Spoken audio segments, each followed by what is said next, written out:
At my grandson's 7th birthday dinner, my son leaned back in my own dining room chair, sighed like the weight of the world had personally chosen his shoulders, and said, "Mom, you don't understand. Claire and I are barely getting by on $300K. Then he turned his laptop toward me and opened what he called a shared family expense sheet. He said he wanted me to see the reality. He said he wanted transparency. He said they only needed $3,000 a month from my retirement for 2 years, just until they could breathe again. I didn't argue. I didn't remind him that his father and I raised him on less than what he and his wife spent on car payments. I didn't ask why. A family, barely surviving, had just come back from a weekend at a lake resort. I just adjusted my reading glasses, placed my hand on the laptop, and started reading. Mortgage, utilities, school, groceries, credit cards, family support gap. Then I saw the little arrow beside the tabs at the bottom of the screen. Hidden sheets. My son was looking at his phone. My daughter-in-law Claire was sipping wine in my dining room, waiting for me to feel guilty. So I clicked. That was when I saw a tab called Mom Strategy. And underneath it, in neat little rows, were the words, "Use the kids. Mention Dad. Do not let her talk to an advisor first." And in a comment attached to the monthly support request, "Best approach. Make her feel guilty before she has time to think." That night, my son called me and said, "Mom, please tell me you didn't open the hidden tabs." I was sitting at my kitchen table with every page printed beside my late husband's coffee mug. And I said, very quietly, "Nathan, I opened all of them." This is the story of what happened when a mother they thought was too old to understand spreadsheets found the one document they forgot to protect. Welcome back to her calm revenge, where the quietest woman at the table usually knows exactly where the receipts are kept. Stay with me to the end. Drop a comment and be sure to subscribe. My name is Eleanor Whitaker. I am 70 years old, and for 36 years I worked in payroll for the county school district.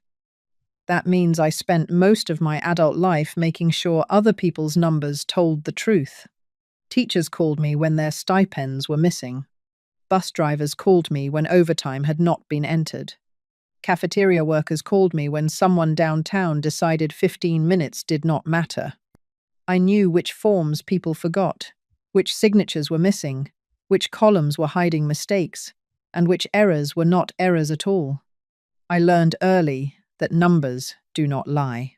People lie with numbers. There is a difference. A number will sit quietly in a cell and tell you exactly what it is. But a person will change the heading, hide the tab, rename the category, soften the word, and hope you are too polite or too tired to ask why.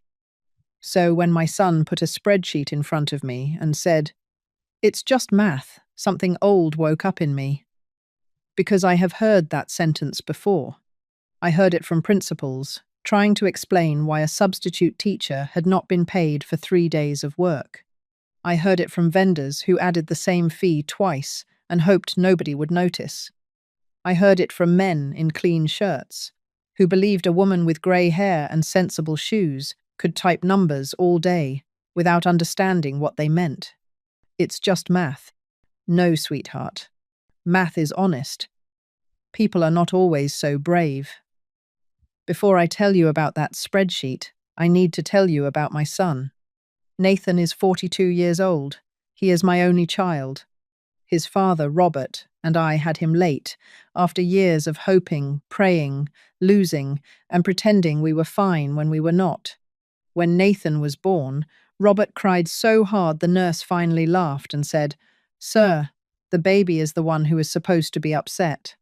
Robert was a maintenance supervisor at the water plant. He worked there for 31 years. He knew pipes, pumps, motors, bad wiring, stubborn valves, and men who claimed they had fixed things when they had only turned them off and back on. He was not fancy. That is the word people use when they do not know how to describe steady. He wore the same work jacket for almost 20 years. He drove a truck with a dent in the back bumper because, as he said, the dent still works. He sharpened pencils with a pocket knife. He saved screws in baby food jars. He could walk through our house in the dark and know which floorboard would creak. He was the kind of man who did not say, "I love you," 20 times a day, but your tires were always checked before a long drive. I worked payroll. We were not rich. We were not poor either. We were careful. That is an important word. Careful is not the same as cheap. Cheap is refusing to spend because spending hurts your pride. Careful is understanding that every dollar has a job, and if you let too many dollars wander around without one, someday you will be standing in front of a real need with empty hands. Robert and I had a green notebook in the drawer beside the stove. Every Friday night, after dinner, we opened it. Mortgage, groceries, electric, gas, insurance, church, school lunch, shoes, savings, repairs, Christmas. There were no hidden tabs in that notebook. There was no column called Grandma Strategy. There was only Robert's blocky handwriting, my smaller handwriting, and the truth of what we had. Nathan hated that notebook. Not always. When he was little, he liked drawing stars in the margins.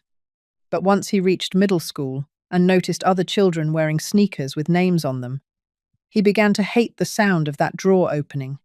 He wanted what other boys had: the game system, the sports camp, the jacket with the little logo on the chest. The birthday party at the trampoline place instead of cake in the backyard. Sometimes we said yes. More often we said no. Robert used to tell him, "A want can yell louder than a need, son. Your job is to learn which voice deserves an answer." Nathan would sigh like we had personally invented poverty to inconvenience him. I would say, "Your father is right." Nathan would say, "You always say that." And I would say, "Because your father is right more often than it is comfortable to admit." I thought the lesson had gone in. That is one of the tender lies of parenting. You think because you said something often, your child absorbed it.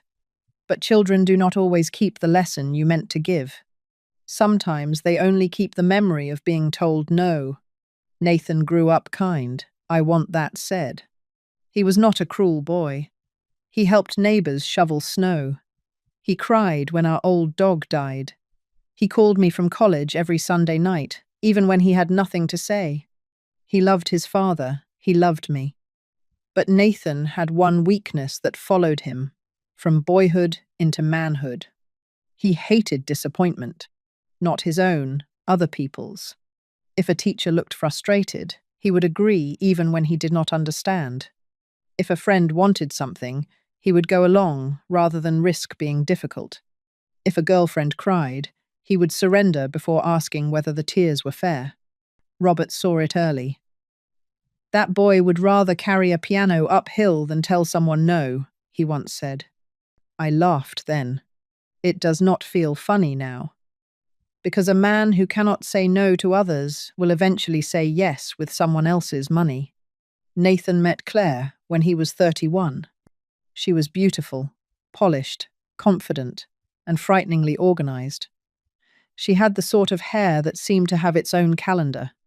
She worked in brand partnerships, which I still cannot fully explain except that companies paid her to make ordinary things look necessary. Claire came from money, but not old money. Old money is quiet because it has had time to get bored with itself. Claire's family had new money, which is louder because it still remembers being watched. Her father owned dental clinics. Her mother, Marlene, managed appearances the way generals manage war. Every holiday photo-matched. Every birthday had a theme. Every kitchen counter looked like nobody had ever cut an onion on it. I met Claire's mother at the engagement dinner. Marlene looked around my living room and said, "This house has such character. Women know when character means old." I smiled and said, "Thank you. We paid for every bit of it ourselves." Robert coughed into his napkin. Claire was never openly rude at first.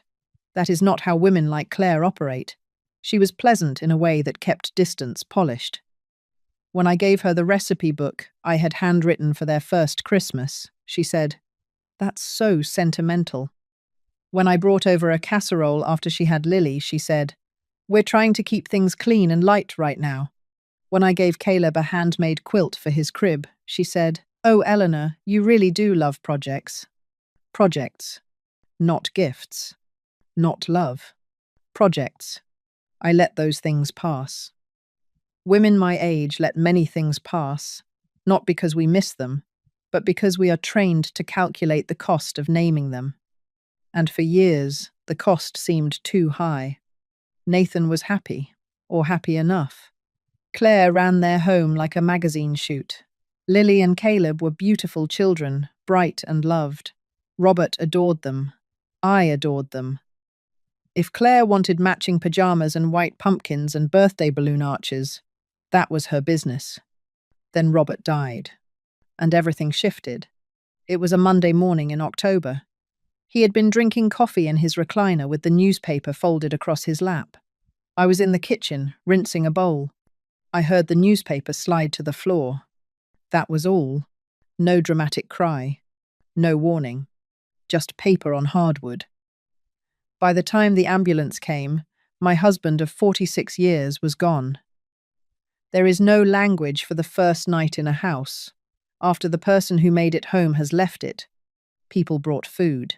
People called. People said he was in a better place, which may be true, but did not help me sleep in a bed that still held the shape of him. Nathan came often at first. He brought the children. Lily sat in Robert's chair and asked if Grandpa could see her drawings from heaven. Caleb drove toy trucks along the baseboards Robert had painted. Those visits saved me. I did not tell Nathan that.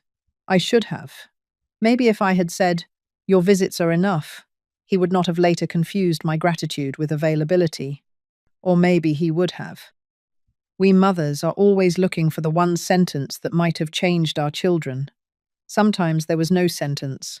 Sometimes there was only character meeting opportunity. The first request came 6 weeks after the funeral. Nathan called in the evening. "Mom, I hate to ask." If you are a mother, you know that phrase. It enters the room carrying a chair for guilt to sit in. He said Caleb's preschool tuition had gone up. He said Claire's income had slowed. He said the mortgage was heavier than expected. He said everything was hitting at once. "We just need a temporary bridge," he said. Temporary bridge. That phrase would appear later in the spreadsheet. At the time, I only heard my son sounding tired. "How much?" I asked. "Maybe $1,500 a month, just for 3 months. I had Robert's life insurance check sitting in savings. Not a fortune. Enough to keep me safe. Enough to replace the roof if it finally gave up. Enough to keep me from becoming a burden. I sent the money. 3 months became 5. Then Lily needed dental work. Then their property taxes had caught them off guard. Then Claire's car needed urgent repairs. Then there was a school enrollment deposit. Then Caleb needed therapy. And I will say this plainly. I will never regret paying for something that helped that boy. If there was a real bill for my grandchildren's health or education, I paid it then, and I would pay it again. That is what made the rest of it so difficult. People who use mothers rarely begin with luxuries. They begin with children. They know exactly where the softest door is. By the time of Caleb's 7th birthday dinner, I had given Nathan and Claire $64,275 in 16 months. I knew the amount. Of course I knew. I had written every transfer down. But I had not added them all together until later, because part of me did not want to see the shape of what my love had become. That is another thing grief does. It makes obvious things blurry. Nathan and Claire made over $300,000 a year. Nathan was a regional sales director for a medical software company. Claire worked from home in brand partnerships and consulting. They lived in a large house with 2 staircases, 3 fireplaces, and a refrigerator that looked like it belonged in a restaurant. But whenever Nathan talked about money, he sounded exhausted. "You wouldn't believe what taxes do to us, Mom." People think $300K means rich, but it really doesn't. With the kids and the mortgage, money just disappears. I believed some of it. I am not foolish enough to think life today costs what it did when Robert and I bought this house. I know groceries are higher. I know housing has become cruel to young families. I know childcare can take a second income and swallow it whole. But there is a difference between being squeezed and leaking. A squeeze is when needs press hard. A leak is when wants drain the bucket while you blame the weather. The birthday dinner was at my house because Caleb asked for my spaghetti. That mattered to me. Claire offered to bring catering. I told her no. Caleb wanted spaghetti, chocolate cake, and the dinosaur set I had promised him. So that is what he got. I spent all afternoon making sauce the way Robert liked it, with too much garlic and a little brown sugar. I baked the cake myself. I wrapped the dinosaurs in blue paper. I set the dining room table with the good plates, not because the meal was fancy, but because children should know when they are being celebrated. They arrived at 5.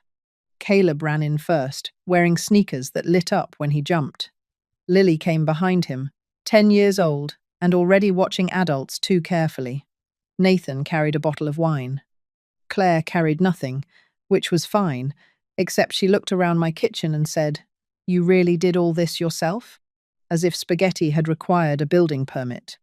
"I did," I said. Caleb hugged my waist. "Grandma makes the best sauce." "That's because Grandma uses real butter," Lily said. Claire gave a little laugh. "We don't usually do butter." Robert would have said, "That's why your food tastes nervous." I only smiled.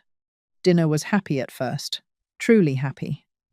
Caleb told us about a boy in his class who had swallowed a loose tooth by accident and was now afraid the tooth fairy would sue him. Lily described her science project with great seriousness. Nathan relaxed. Even Claire laughed once without checking whether anyone had noticed. For a little while, I had my family at my table and almost believed that was enough. Then the children finished cake and went into the den to watch a movie. Nathan looked at Claire. Claire looked at Nathan. And I felt the room change. He opened his laptop. "Mom," he said, "Claire and I have been talking." I wiped a crumb from the table. "That sounds serious." "It is, a little. We need to get more organized about family support." Family support. Not help from Mom. Not money. Family support. The phrase sat between us wearing borrowed clothes. Claire leaned in, her voice gentle. "Eleanor, we don't want this to feel uncomfortable. We just think clarity would help everyone." Everyone. There were 3 adults at that table. Only one of them was being asked to pay. Nathan turned the laptop toward me. "I made a shared expense sheet so you can see the reality. We're barely getting by." Then he said the line, "Mom, you don't understand. Claire and I are barely getting by on $300K. There are moments in life when anger comes so quickly, it almost feels like humor." I looked at my son. Sitting under the light fixture Robert had installed himself, in the dining room of a house, paid for by careful living, and I wanted to ask him whether he could hear his father laughing from heaven. Instead, I said, "Show me." Nathan seemed relieved. He thought numbers would make his case for him. That was his first mistake. The spreadsheet opened to a tab titled Monthly Household Reality. I nearly smiled at that. People only label a thing reality when they are afraid someone will question it. The sheet was clean, color-coded, and dramatic in the way Claire liked things to be dramatic without admitting they were. Income. Fixed expenses. Variable expenses. Children. Debt. Savings. Family support gap. That last section was highlighted in pale red. $3,000. I read slowly. Not because I was confused. Because I wanted them to watch me take my time. Mortgage. $7,250. Utilities, $1,180. Groceries, $2,400. Transportation, $3,200. Credit card minimums, $4,600. Child expenses, $3,850. Savings, $2,000. I looked up. You're saving $2,000 a month while asking me for $3,000. Nathan shifted.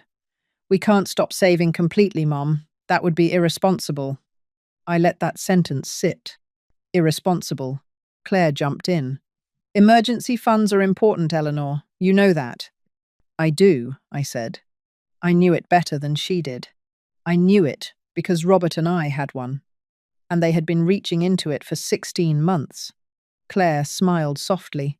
You're in a different season of life. Your expenses are lower. We're in the expensive years. The expensive years.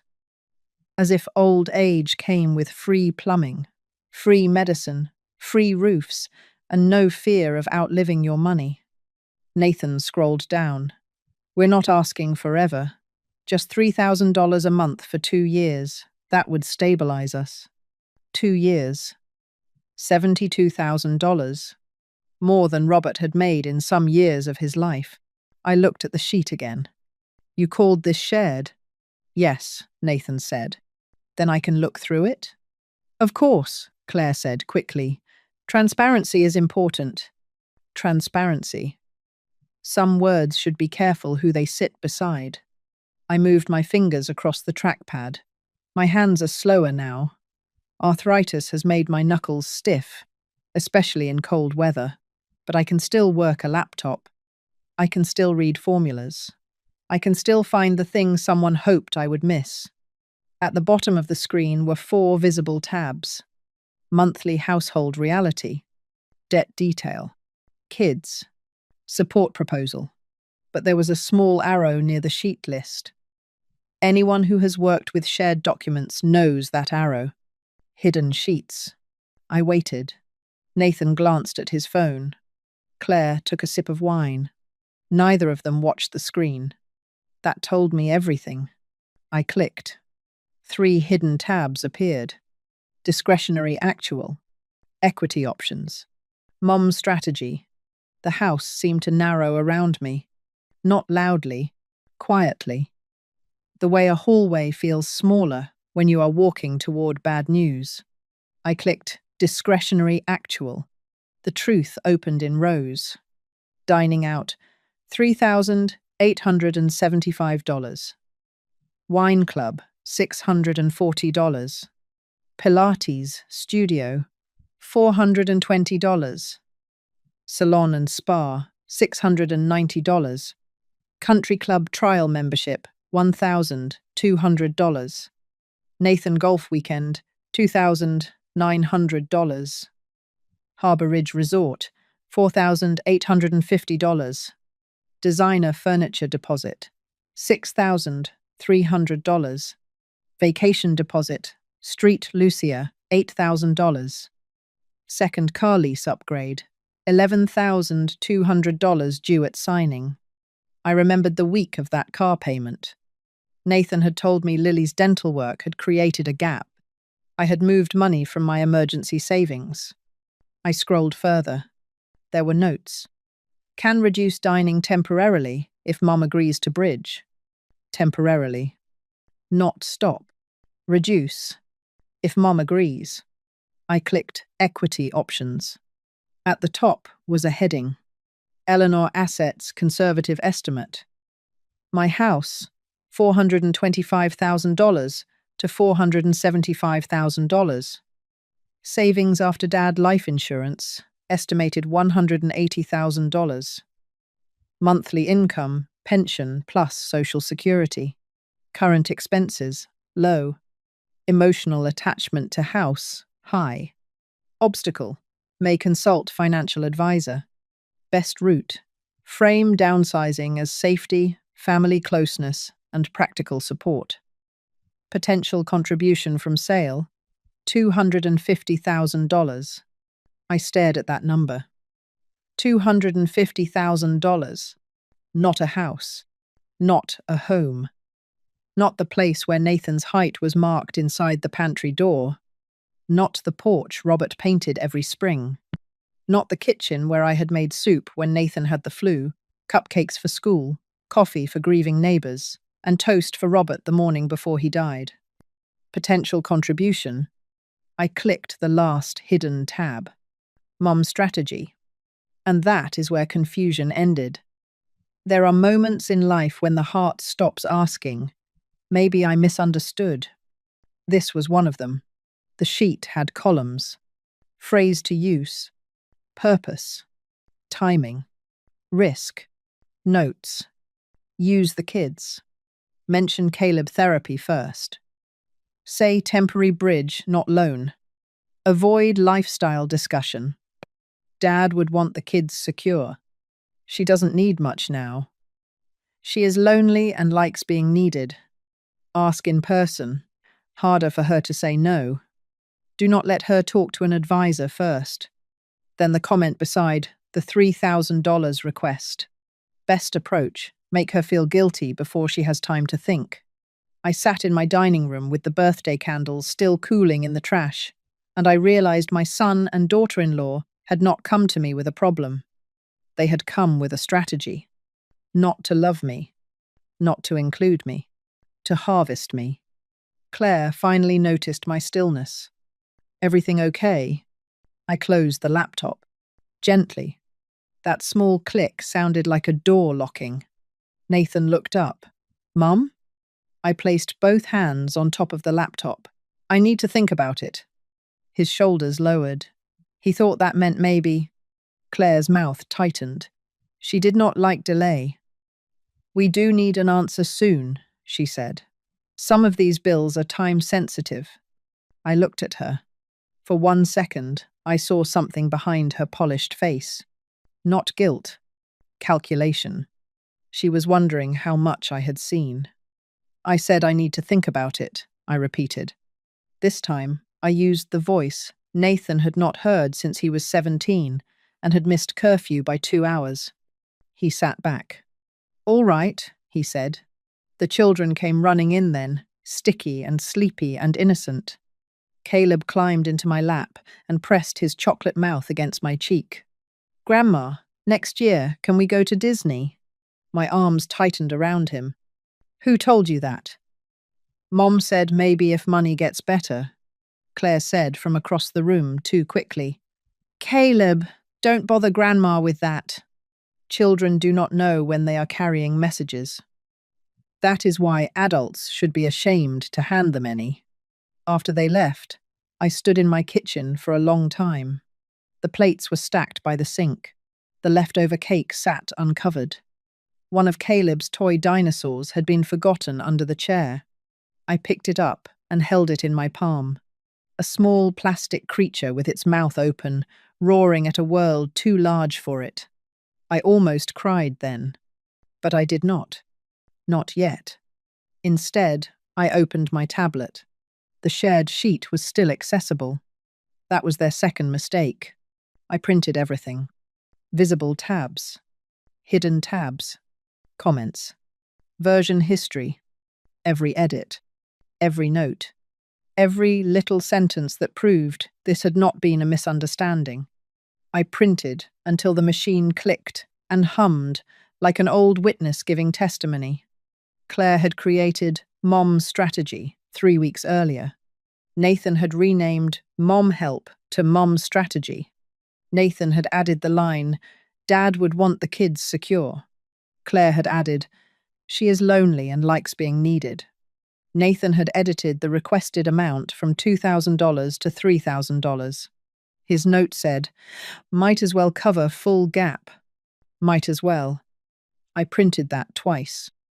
At 11:43 p.m., the phone rang. Nathan. I let it ring 4 times. Not to punish him. To steady myself. Hello, sweetheart. He did not answer immediately. Then he said, Mom, did you see the hidden tabs? Not what hidden tabs. Not Claire must have made a mistake. Did you see? I did. All of them? All of them.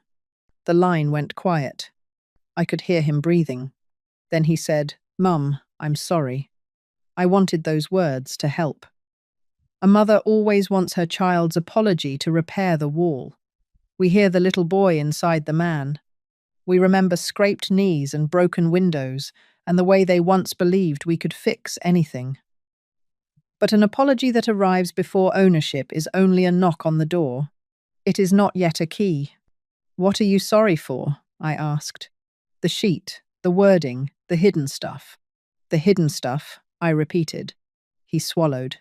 Claire got carried away. I looked at the version history. Nathan Whitaker edited cell C12. Dad would want the kids secure. Nathan Whitaker edited cell D19. "Do not let her talk to advisor first." Nathan Whitaker renamed sheet.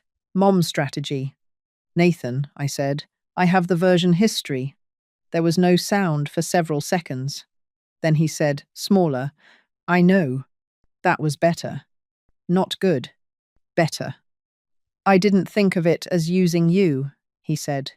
"No, you thought of it as solving your problem." He did not deny it. "That was better too." He said, "We're scared, Mom." I leaned back in the chair. There it was. The true thing under the ugly thing. Fear. Not poverty. Fear. My son was not starving. His children were not cold. His house was not dark. But he was afraid. Afraid of losing status. Afraid of disappointing Claire. Afraid of admitting that their life was too heavy. Afraid of being seen as a man who made $300,000 and still could not breathe. Fear can make people honest. It can also make them cruel. "I believe you are scared," I said. "I do not believe fear gave you permission to make a plan for my house. I wasn't going to force you. Force is not always a shove, Nathan. Sometimes it is a son looking worried enough that his mother signs away her peace." His voice broke, but he did not cry the way he had cried as a boy. He held it back, maybe because he knew tears had appeared in the spreadsheet as one more tool. "I don't know what to do," he said. "For tonight, nothing. Mom, no, you brought me numbers. I am going to review them properly. Are you cutting us off?" Cutting us off. Not protecting yourself. Not stopping the money. Cutting us off, as if my retirement had become a waterline into his house. "I am going to review the numbers," I said. "Good night, Nathan." I hung up before he could put the children in the sentence. Then I washed the dishes. One plate at a time. Warm water. Soap. A towel over my shoulder. There is something holy about ordinary work after betrayal. It reminds your hands that they still know what to do when your heart does not. At 2 in the morning, I built my own spreadsheet. I listed every dollar I had given them. Then I listed every discretionary expense their own hidden sheet had revealed. The totals were close enough to make my stomach turn. My support, $64,275. Their visible lifestyle spending, $61,890. Almost the same. While I was helping with school gaps, they were paying for resort weekends. While I was covering property tax emergencies, they were upgrading a car. While I was moving money from the account Robert and I promised not to touch unless necessary, Claire was placing deposits on furniture. That was when I finally cried. Not because of the money alone. Money was part of it, yes, I am not ashamed to say so. Older women are often expected to act as if money is beneath us, as if dignity pays insurance premiums and love replaces roof shingles. It does not. But what broke me was not only the amount, it was the notes. She is lonely. She likes being needed. Mention Dad. They had taken the tenderest parts of my life and placed them in a strategy column. I cried for Robert. Because his name had been used to pressure me. I cried for Nathan. Because the boy we raised had become a man who could type that sentence and still come eat spaghetti at my table. And I cried for myself. Because I had confused being needed with being held close. That is a dangerous mistake for widows. Loneliness can make a phone call sound like purpose. A request can feel like proof that you still matter. A grandchild's bill can become a rope tied around your heart. I had not been stupid. I had been grieving. There is a difference. But grief does not protect your bank account unless you make it. The next morning, I called my financial advisor. Her name is Marcia Bell. Robert and I started seeing her 10 years before he retired. She is younger than me, but she has the expression of a woman who has watched too many families discover greed after a funeral. I sent her the spreadsheet. All of it. She called me back 20 minutes later. Eleanor, she said, I'm going to ask this plainly. Are you being pressured? That word landed differently from her mouth. Pressured. Not family support. Not temporary bridge. Pressure. I said. I am not anymore. Good, she said. Then we protect you now. Protect. I did not realize how badly I needed that word until I heard it. Marcia told me to stop informal transfers immediately. She told me to document everything. She told me not to discuss my assets with Nathan or Claire without another person present. She told me not to explain too much. People who are trying to access your money will turn explanations into negotiations, she said. I wrote that down. Then I called Patricia, my attorney. Patricia is 76, wears red lipstick, and has handled enough estate fights to believe every family has one decent person, one confused person, and one person measuring the furniture before the body is cold. I told her about the hidden tab labeled equity options. She did not gasp. Lawyers do not gasp. They become quiet. Did they directly ask you to sell the house? She asked. Not yet. Good, she said. Then we are early. Early. That word made me sit straighter. We scheduled an appointment. Patricia told me to bring the printed sheets, my bank records, the trust documents Robert and I had made, my will, and any messages requesting money. Then I called my sister, Ruth. Everyone needs one person who does not require you to sound balanced. Ruth is 73, widowed twice, sharp as a sewing needle, and has the spiritual gift of saying exactly what everyone else is trying to avoid. She answered the phone and said, "What did he do?" That is the beauty of sisters. No warm-up. I told her everything. When I finished, she was quiet. Then she said, "Do you want me calm or useful?" Useful. Good. Print 3 copies, hide one outside the house, and do not sit alone with them again. I almost laughed. Then she said, softer, "I'm coming over." She arrived with coffee, folders, and a face that could have frightened a loan officer. We sat at my kitchen table. I showed her the Mom Strategy tab. She read it without speaking.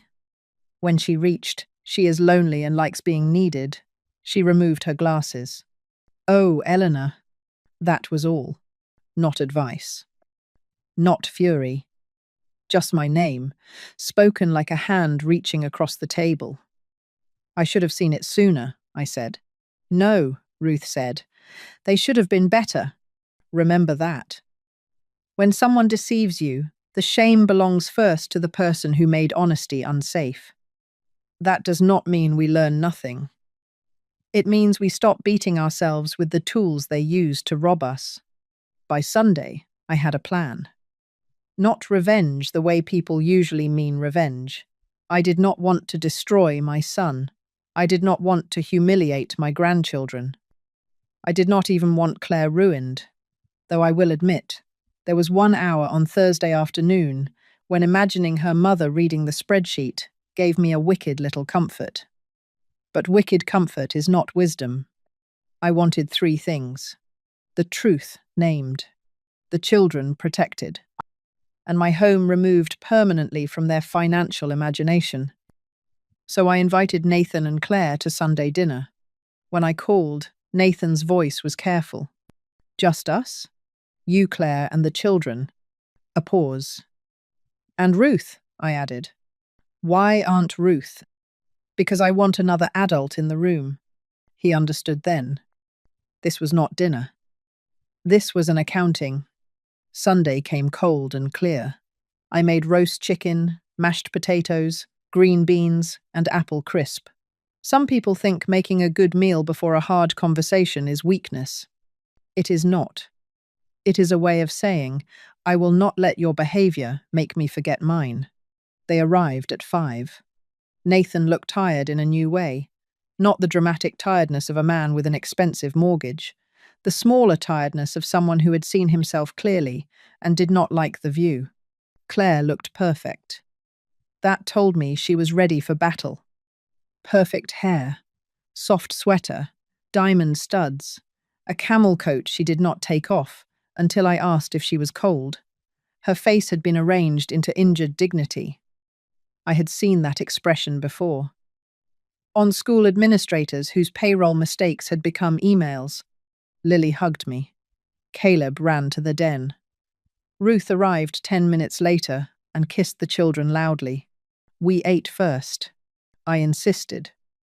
You do not do hard things on an empty stomach if you can help it. Hunger makes people theatrical, and Claire already had enough theatre in her posture. The children talked through dinner. Lily had a spelling test. Caleb wanted to know whether Grandpa Robert could see him from heaven and whether heaven had spaghetti. Claire answered too quickly. Of course, honey, I said. If heaven knows what it's doing, Grandpa has spaghetti, 3 dogs, and a lawnmower that starts on the first pull. Caleb laughed.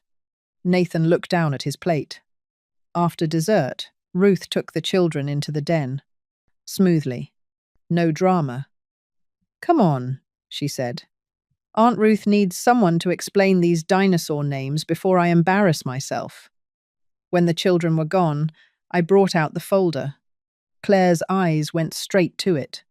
Nathan folded his hands and waited. Good.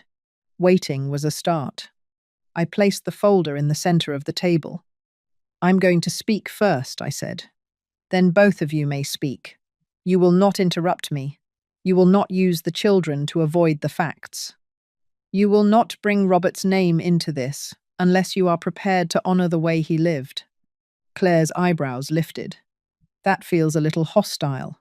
No, I said. Hostile was making a strategy document about a widow's loneliness. This is organized. Nathan closed his eyes. Claire's face tightened. She had expected sadness. She had prepared for anger. She had not prepared for structure. I opened the folder. Since Robert died, I have given you $64,275. Nathan flinched. Claire looked at the wall. No, I said gently. Look at the number, both of you. Numbers deserve witnesses. Nathan looked. Claire did too, but slowly. I gave it because I believed the needs were real. Some were. I do not regret helping with the children. But your own hidden sheet shows almost the same amount spent on restaurants, resort weekends, club fees, salon expenses, furniture, a car upgrade, and a vacation deposit. Claire leaned forward. That is wildly out of context. I turned the page toward her. It is your context. I printed it from your sheet. Her mouth hardened. Are we not allowed to have any life at all? There it was. The first defense. A familiar one. The person confronted with excess becomes the victim of deprivation. You are allowed to have a life, I said. You are not allowed to ask me to shrink mine, so yours can keep looking expensive. Nathan looked down again. Claire said, We work very hard. I believe you. We are under pressure. I believe that too. Then why are you acting like we're criminals? I sat back. Because pressure explains why you wanted help. It does not explain why you made a tab about how to use my grief. That stopped her. For a moment. Then she recovered. That was brainstorming. It was private. It was never meant to be read like some formal plan. Ruth, from the doorway, said, "Then naming it Mom's strategy was unlucky." I gave Ruth a look. She lifted both hands and disappeared again. Claire's eyes shone, but not with remorse yet. With anger. "I feel violated," she said. That sentence almost made me laugh. Not because it was funny, because it was perfect. "You feel violated because I read the hidden pages in a document you sent me while asking for $72,000. It was shared by mistake." "No," I said. "The mistake was believing I would not know where to look." Nathan spoke then. "Claire." Just her name. Low. Warning. She turned on him. "Don't Claire me, you helped make it." Good. There it was. Truth, entering through anger because pride had locked the front door. I looked at Nathan. "She is right." He nodded. "I know." Claire stared at him, surprised. He kept his eyes on me. "I helped make it. I edited it. I added Dad." The room changed. That was the moment. Not the spreadsheet, not the money, not even the house. Dad. Nathan had taken Robert's memory, a man who had saved screws in jars and paid cash for used cars, and turned him into a line of emotional leverage. Dad would want the kids secure. I took that page from the folder. I read the row aloud. Dad would want the kids secure. Nathan's jaw tightened. I said, "Your father wanted the kids loved, fed, educated, safe. He did not want your mother manipulated so two adults could avoid cancelling a vacation." Nathan nodded once. His face had gone pale. Claire said, "That is unfair. You keep making this about vacations. It was about the full picture." "Then let's look at the full picture." I turned to the equity options page. Claire went still. I placed it between them. My house was estimated at $425,000 to $475,000. My attachment to it was listed as high. Consulting an advisor was listed as an obstacle. Selling was to be framed as safety and closeness. Potential contribution, $250,000. I looked at Claire. Then Nathan. "This house is not a potential contribution. This is where your father carried you through the front door. This is where I cared for him after his knee surgery. This is where he died. This is where I still wake up every morning and decide to keep living." The room was silent. I touched the page. "You converted my home into a solution before you had the decency to ask whether I still needed it. For myself." Claire's voice sharpened. "Lots of older people downsize, Eleanor. Acting like the idea itself is evil is dramatic." I smiled then. That bothered her. "I agree. Lots of older people downsize, some happily, some wisely, some because they choose it. But when a daughter-in-law lists a widow's emotional attachment as an obstacle and plans to bring it up after securing monthly payments, that is not downsizing. That is harvesting." Claire looked away. Finally. One word had landed. Harvesting. Some words should be heavy. Nathan whispered, "I am ashamed." I looked at him. Good. He looked up, startled. "Shame is not always useless," I said. "Sometimes it is the smoke alarm. The question is whether you leave the house or take out the batteries." Claire let out a hard breath. "So what now? You punish us? You cut off your grandchildren? You make Nathan choose between his mother and his family." There it was. The children, placed on the table like shields. I leaned forward. "Do not do that again." She blinked. "My grandchildren are not a bargaining chip. If they have real needs, I will help in a way that reaches them directly. But I will not allow you to hold them up every time you do not want to answer for yourself." Nathan turned to Claire. "She's right." Claire's face flushed. "You keep saying that like you weren't sitting beside me making the same plan." "I was," Nathan said. His voice did not shake now. That mattered. I was wrong. Claire looked genuinely frightened then. Not of me, of losing the agreement that had protected her. For years, Nathan had softened every hard edge for her, smoothed every conflict, explained every excess, absorbed every disappointment. Now he was sitting in my dining room, not attacking her, not abandoning her, but refusing to hide behind her. That frightened her more than my folder ever could. I took out the final papers. Here is what happens now. Claire lifted her chin, ready to negotiate. There would be no negotiation. First, I will not give you $3,000 a month. Not for 2 years. Not for 2 months. Not temporarily. Nathan nodded. Claire did not. Second, informal financial help stops today. No vague emergencies, no transfers, no mortgage gaps, no credit card rescues. If Lily or Caleb has a real need, I will consider paying the school, doctor, or therapist directly, not through either of you. Claire said, "That is controlling." "Yes," I said. She blinked. "It is. I am controlling access to my money because you tried to control access to my guilt." Nathan breathed out through his nose. Almost a laugh, almost pain. Third, I met with Marcia and Patricia. My trust has been updated.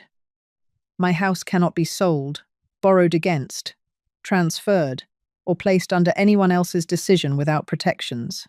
If I become ill, Ruth and Patricia are involved. Nathan, you are not removed from my life, but you are no longer alone near my assets. Nathan closed his eyes briefly, then nodded. Claire looked stunned. You changed legal documents because of one spreadsheet? No, I said. I changed legal documents because one spreadsheet told me the truth about many conversations. That silenced her. Fourth, I opened education accounts for Lily and Caleb. I made initial deposits. I will contribute when I choose. That money is for their education and their start in life. It is not for your household cash flow. It is not for vacations. It is not for appearances. Nathan's eyes filled, but he held himself steady. Thank you, he said. I nodded. Fifth, the $64,275 already given will not be demanded back today. Claire's shoulders lowered. I watched that carefully. Relief, not remorse. So I continued. But it has been documented.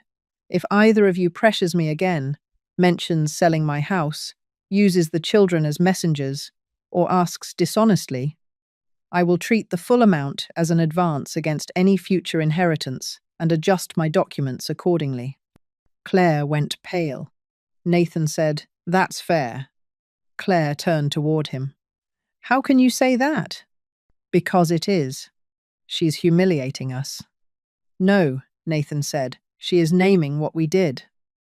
That was the first moment I saw my son step out from behind the life he had built. Not dramatically. No speech. No raised voice. Just one honest sentence. Claire looked at him as if he had betrayed her. Maybe he had. But not all betrayals are wrong. Sometimes a man must betray the lie before he can return to himself. I softened my voice. Claire, I do not hate you. Her eyes snapped back to me. I do not. I think you are afraid. I think you were raised to believe being seen as ordinary is a kind of death. I think you built a life that photographs well and does not balance. I think you love your children, but you are teaching them that comfort matters more than honesty. Her eyes filled again. This time the tears were quieter. Better.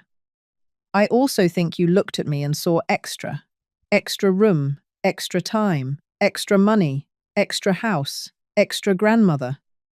And I am telling you now, before you teach Lily to do this to herself, or Caleb to do this to someone else, I am not extra. Claire looked down. For the first time, she had no answer. That was not forgiveness. It was a beginning. Nathan placed both hands flat on the table. I use Dad, he said. His voice was low. I wrote that line because I knew it would work. I did not move. He needed to say it without being rescued. I knew if I said Dad would want the kids secure, you would hear him.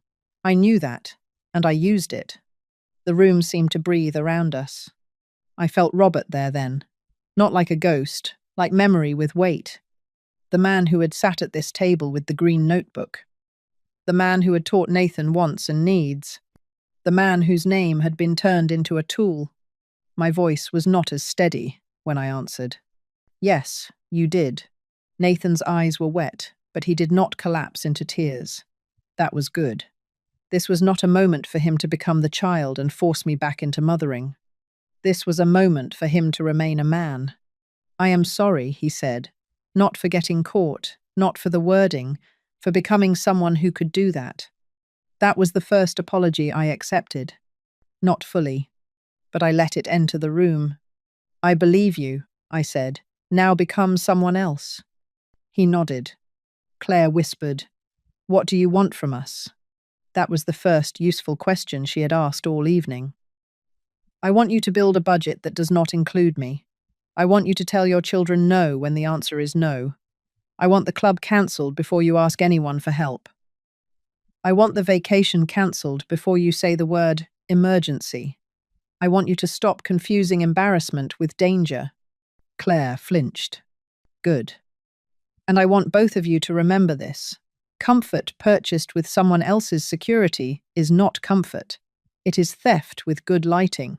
Ruth made a noise from the hallway. I ignored her.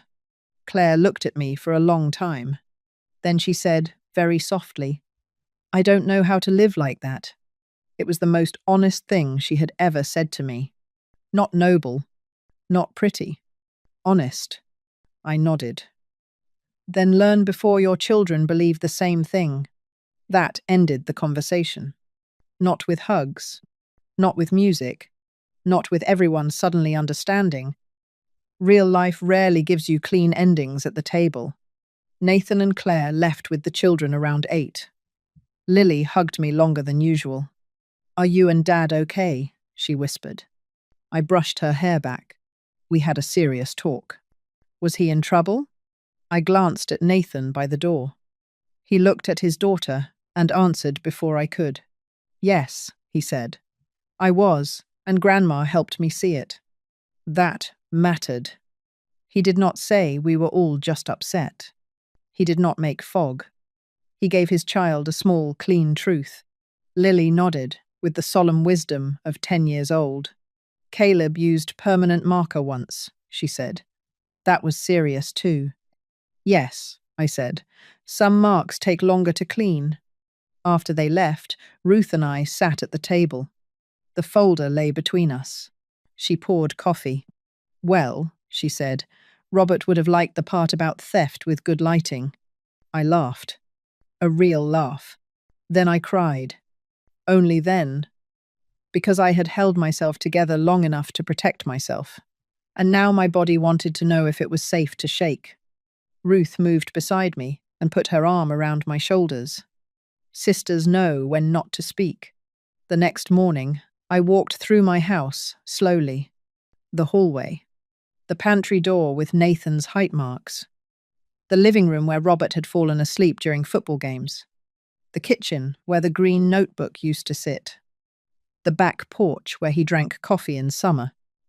The bedroom where I still slept on my side of the bed, though the other side had been empty for more than a year. Equity option. No. Home. Mine. I stood at the front door and looked at the lock. Robert had installed it himself after a neighbour's garage was broken into. He had tested it 3 times, then handed me the spare key and said, "A woman should always know what opens her door." I knew what opened it. Now I knew what could close it too. The months after that dinner were not easy. I will not lie to you and pretend one folder fixed a family. That is not how families work. The truth is only the beginning. After truth comes discomfort. After discomfort comes behavior. After behavior, if it lasts long enough, trust may begin to grow back in small, cautious places. Nathan and Claire sold one car. They cancelled the Street Lucia trip. The country club trial disappeared. Claire stopped posting for almost 6 weeks, which in her world may have counted as a silent retreat. Nathan found a credit counselor through his employer. The first time he told me, he sounded embarrassed. Good, I said. Just that. Good. Adults do not need applause for cleaning up messes they made, but they do need to know when a step is in the right direction. He began sending me a monthly budget. I did not ask him to. He said he needed someone honest to see it. The first one was still a mess. Too much dining out, too many subscriptions, too much money vanishing into convenience. I marked it up in red pen and mailed it back. He called 2 days later. Mom, did you actually use red pen? Yes. It felt aggressive. Nathan, numbers are not aggressive. They are just tired of being ignored. He laughed. Not the nervous laugh. A clean one. That gave me hope. Not trust yet. Hope. Claire was harder. For a while, she treated me like a locked door she had once expected to open automatically. Polite, cool, careful. Thank you for having the children. The kids enjoyed dinner. We appreciate the school account. I did not chase warmth from her. Before the spreadsheet, I would have tried. I would have complimented her sweater, asked about her work, sent extra leftovers, proved I was not judging, made myself softer so she would not feel uncomfortable around me. After the spreadsheet, I stopped auditioning. That may be the greatest freedom old age gives a woman if she is brave enough to accept it. You can stop auditioning for approval, for inclusion, for softness, for a place at a table you helped buy. I was Nathan's mother. I was Lily and Caleb's grandmother. I was Robert's widow. I was Eleanor Whitaker. Those titles did not require Claire's permission. The children still came every other Saturday. That was my agreement with Nathan. Not free childcare, not a guilt payment, a relationship. Direct. I learned to love that word. Direct payments. Direct conversations. Direct boundaries. Direct love. We made pancakes. We planted basil in Robert's old garden. Lily learned to use the adding machine I had kept from the payroll office, the one with a paper roll. She loved pressing the buttons and watching numbers appear in ink. One afternoon she asked, "Grandma, why do you write money stuff down?" I thought carefully. Children deserve the truth in a size they can carry. Because money tells a story, I said. And if you don't pay attention, someone else may tell the story for you. Like lying. Sometimes like pretending. She frowned. Which is worse? I smiled sadly. Pretending. It usually takes longer to notice. She nodded, though I am not sure she understood. Someday she will. That is the sorrow of being a grandmother. You plant lessons that may not bloom until after the world has already charged them tuition. In March, Nathan came over alone. He called first. That mattered. He brought an envelope and placed it on the kitchen table. What is this? I asked. First repayment.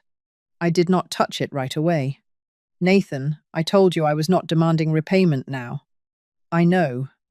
This is not because you demanded it. This is because I need to become a man who pays back what he took. Inside was a check for $500. Not a grand gesture. Not impressive against $64,275, but honest. He had sold some golf equipment online. I accepted it. Not because I needed the $500, because he needed to hand it to me. Thank you, I said. He sat across from me, in the same chair where he had opened the laptop. He looked smaller now, not weaker, more correctly sized. I keep thinking about Dad, he said. So do I. He would be disgusted with me. No, I said. Nathan looked up. He would be disappointed. There is a difference. His eyes filled. Disgust closes a door. Disappointment leaves one open. but makes you walk through it properly." He nodded. Then he said the sentence I had needed to hear, though I had not known I was waiting for it. "I treated you like you were extra." I said nothing. He continued. "Extra money, extra house, extra time, extra love.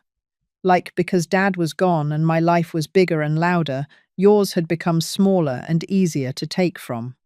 There it was. Not stress. Not Claire. Not bad wording. The wound named correctly. I reached across the table and took his hand. "Yes," I said, "you did." He did not cry hard.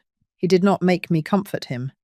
He just held my hand and accepted the weight of the truth. That was when repair began. Not forgiveness. Repair. They are cousins, not twins. Claire's true apology came later, and not at my house. It was at Lily's spring concert. I had paid for Lily's violin rental directly through the school after Nathan sent me the invoice and asked, correctly, whether I wanted to contribute. No emotional language. No mention of Robert, no pressure, just the bill and the purpose. Progress is often boring. Do not underestimate boring progress. I arrived early and found a seat near the aisle. Claire came in alone. Nathan was parking with Caleb.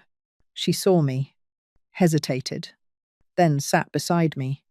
For a while, we watched children climb onto the stage, carrying instruments like fragile weapons. Then Claire said, "I owe you an apology that does not defend itself." That was a good opening. I kept my eyes on the stage. "Yes, you do." She breathed in. "I am sorry for the spreadsheet. I am sorry for the notes. I am sorry for thinking about your house like money before thinking about it as your home. And I am sorry for writing down your loneliness as something we could use." That last part mattered. I turned to her. Her face looked different. Still beautiful, still Claire, but less arranged. "My mother did that," she said quietly. I waited. She treated comfort like proof of love. My father paid for everything. If she was embarrassed, he bought something. If she felt ignored, he planned a trip. If she was afraid people would think we were slipping, he upgraded the kitchen. On stage, Lily adjusted her violin. Claire watched her. "I think I learnt that if life looks good, it means you are safe." "That is a hard lesson to unlearn," I said. She nodded. "I don't want Lily to become me." There it was, the beginning.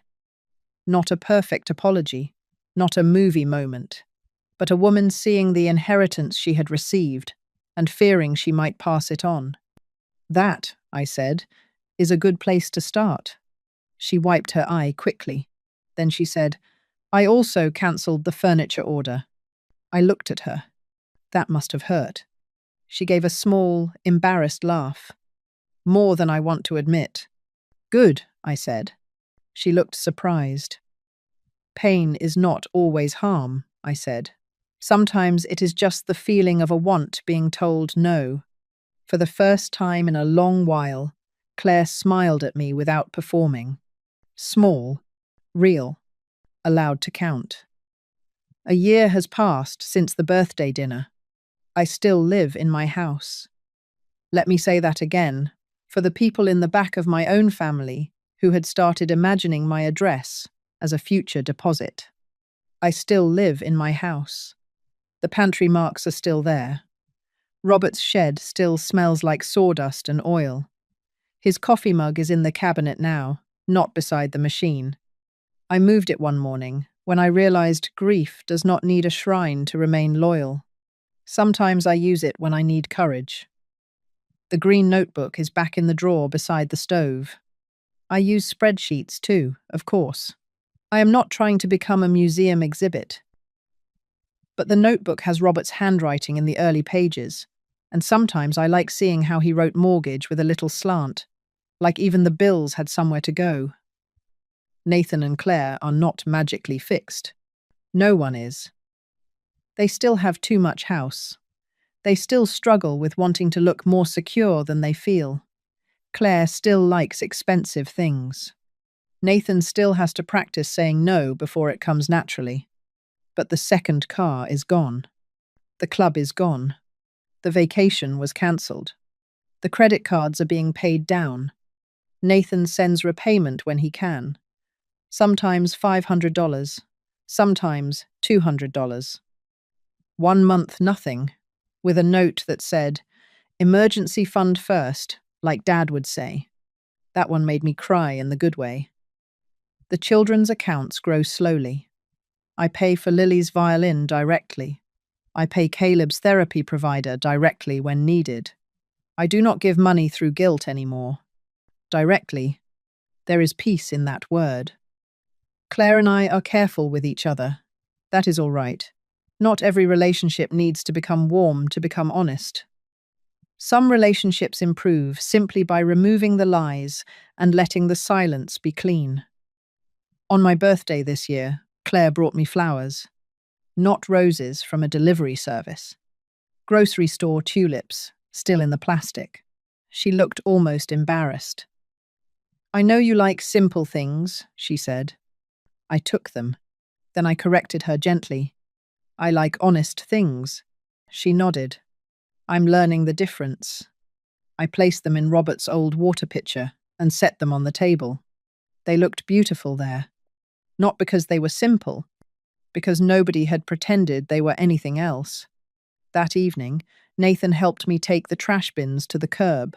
He had not done that without being asked since he was 16. As we walked back up the driveway, he stopped and looked at the porch light Robert had installed 20 years ago. "It still flickers when the weather is cold." "I'm sorry about the house sheet," he said. "You have said that." "I know. I think I will be saying it in different ways for a long time." That was a good answer. I looked at my house. The windows glowed warm. The front step had a crack Robert always meant to fix. The hydrangeas were bare for winter. Everything looked ordinary and sacred. "This house may be yours someday," I said. "Or it may not. But either way, remember this. It is mine first." Nathan nodded. "I know that now." We stood there in the blue evening, mother and son, both humbled by the same sheet of numbers. Then he said, "Mom?" "Yes?" "When I said we were barely getting by on $300K, did you want to slap me?" I looked at him. He was serious. "No," I said. He seemed relieved. "I wanted your father to appear behind you and ask which was yelling louder, your want or your need." Nathan laughed. Then he covered his eyes for a second. "The dead are still teaching the living. The living are slow students. Here is what I know now. Helping your adult children can be a beautiful thing. There is nothing wrong with generosity. There is nothing weak about being a mother who shows up. If my grandchildren are hungry, I will feed them. If they need shoes, I will buy them. If they need safety, my door opens. But love is not a blank check. Motherhood is not a lifetime subscription service. And being widowed does not turn your life into extra space for other people's emergencies. There comes a moment when helping without truth becomes participation in the lie.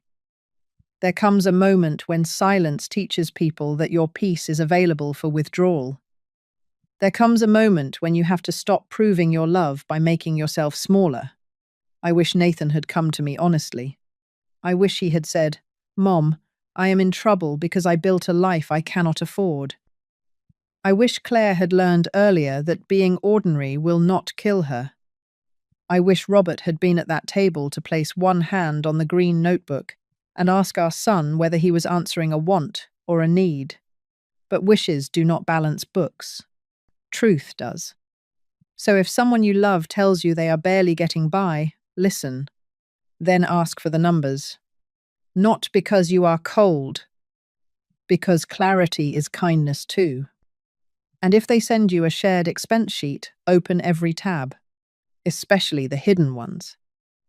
Because sometimes the story is not in the column they show you. Sometimes it is in the sheet named after your house. Sometimes it is in the note they thought you were too old to find. And sometimes the calmest revenge is not shouting, not cutting everyone off, not burning the family down. Sometimes it is closing the laptop, printing the truth, calling your advisor, protecting your home, feeding your grandchildren, and teaching your grown son that his mother is not extra. She is not an equity option. She is not a temporary bridge. She is not a strategy. She is not lonely, money waiting to be moved.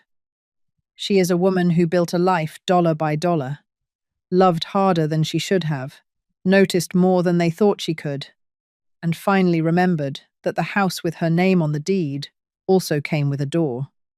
And she still knows how to lock it